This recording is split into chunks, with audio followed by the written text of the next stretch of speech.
ஆண்டவருக்கு மகிமை உண்டாவதாக. சந்தோஷமான இந்த அதிகாலை நேரத்துக்காக கத்தரை ஸ்தோத்திரிக்கிறேன். காலைதோறும் அவருடைய கிருபைகள் புதியவைகளாக இருக்கிறது.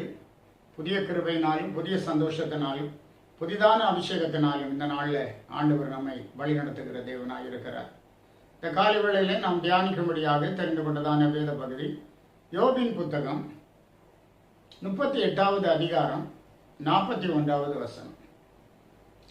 காக்கை குஞ்சுகள் தேவனை நோக்கி கூப்பிட்டு ஆகாரம் இல்லாமல் பறந்து அலைகிற போது அவைகளுக்கு இரையை சவதரித்து கொடுக்கிறவர் யார்? காக்கை குஞ்சுகள் தேவனை நோக்கி கூப்பிட்டு ஆகாரம் இல்லாமல் பறந்து அலைகிற போது அவைகளுக்கு இரையை சவதரித்து கொடுக்கிறவர் யார்? இரையை ஆயத்தப்படுத்தி கொடுக்கிறவர் யார்? நம்முடைய தேவனாகிய கர்த்தர். காக்கை குஞ்சுகள் கா கா கா என்று கூப்பிடுகிறது. என்ன சொல்லுகிறது தெரியுமா? அது தேவனை நோக்கி கூப்பிடுகிறது என்று பார்க்கிறோம். ஆகாரத்துக்காக தேவனை நோக்கி கூப்பிடுகிறது. இயேசு நமக்கு கூட சொல்லிக் கொடுத்தார், எங்களுக்கு வேண்டிய ஆகாரத்தை இன்று எங்களுக்கு தாரும் என்று கூப்பிடுங்கள். ஆண்டவரை நோக்கி கூப்பிட வேண்டும், ஆண்டவரிடத்தில் கேட்க வேண்டும். ஆகார பஞ்சம் வருகிற காலம் நெருங்கி வந்து கொண்டிருக்கிறது.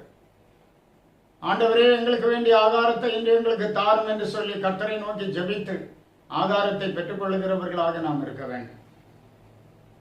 சங்கீதம் 147:9வது வசனத்தில் படிக்கிறோம், அவர் மிருக ஜீவன்களுக்கும் கூப்பிடுகிற காக்கை குஞ்சுகளுக்கும் ஆகாரம் கொடுக்கிறார். கூப்பிடுகிற குஞ்சுகள், கூப்பிடுகிற காக்கை குஞ்சுகள், கூப்பிடாத காக்கை குஞ்சுகள் அல்ல, கூப்பிடுகிற காக்கை குஞ்சுகளுக்கு அவர் ஆகாரம் கொடுக்கிறார். நாமும் கூட கர்த்தரை நோக்கி வேண்டும் போது நிச்சயமாக ஆண்டவர் நமக்கு தயவு செய்கிற தேவனாக இருக்கிறார். இயேசு தாமே லூக்கா 12ஆம் அதிகாரம் 24ஆம் வசனத்திலே சொல்லுகிறார், காகங்களை கவனித்து பாருங்கள். ரொம்ப உன்னிப்பாக ரொம்ப கவனமாக நாம் காகங்களை பார்க்க வேண்டும். காரணம், அவைகள் விதைக்கிறதும் இல்லை, அறுக்கிறதும் இல்லை. அவைகளுக்கு பண்டசாலையும் இல்லை, களஞ்சியமும் இல்லை. இல்லாவிட்டாலும் அவைகளையும் தேவன் பிழைப்பூட்டுகிறார். பறவைகளை பார்க்கலாம் நீங்கள் அதிக விசேஷித்தவர்களாக இருக்கிறீர்கள் என்று சொல்லுகிறத பாருங்கள். காகங்களை கவனித்து பாருங்கள், அவைகளை தேவன் பிழைப்பூட்டுகிறார். ஆகவே நாம் அதை பார்க்க வேண்டும், கவனித்து பார்க்க வேண்டும். தேவன் அதை எப்படி எப்படியெல்லாம் பிழைப்பூட்டுகிறார் என்று ஆச்சரியமாக இருக்கும், அற்புதமாக இருக்கும். தேவன் காகங்களை பிழைப்பூட்டுகிறது. சில வீடுகளில் பார்த்திருக்கிறேன், காகங்களுக்கு ஆகாரம் வைப்பாங்க. மரங்கள்ல மாம்பழங்கள், பலாப்பழங்கள் காகங்கள் எடுத்து சாப்பிடுகிறத பார்க்கிறோம். சாலையில கூட ஒரு நாய் ஆக்சிடென்ட் ஆனா ஏராளமான காகங்கள் அங்கே வந்து கூடி அதை சாப்பிடுகிறத பார்க்கலாம். காகங்களை கவனித்து பாருங்கள், தேவன் அவைகளை பிழைப்பூட்டுகிறார். இந்த காலை நேரத்தில் நம்மையும் பிழைப்பூட்டுகிற ஆண்டவர் இருக்கிறார். அவரை நோக்கி கூப்பிடும் போது நிச்சயமாக அவர் உங்களையும் உங்கள் குடும்பத்தையும் பிழைப்பூட்ட வல்லவராக இருக்கிறார். விசுவாசிப்போம், நம்முடைய குடும்பத்தில் சொந்தமாக்குவோம். கர்த்தருடைய மாபெரிய செயல்களை நாம் காண்போம். கர்த்தர் நம்மோடு இருப்பாராக. ஜெபிப்போம்.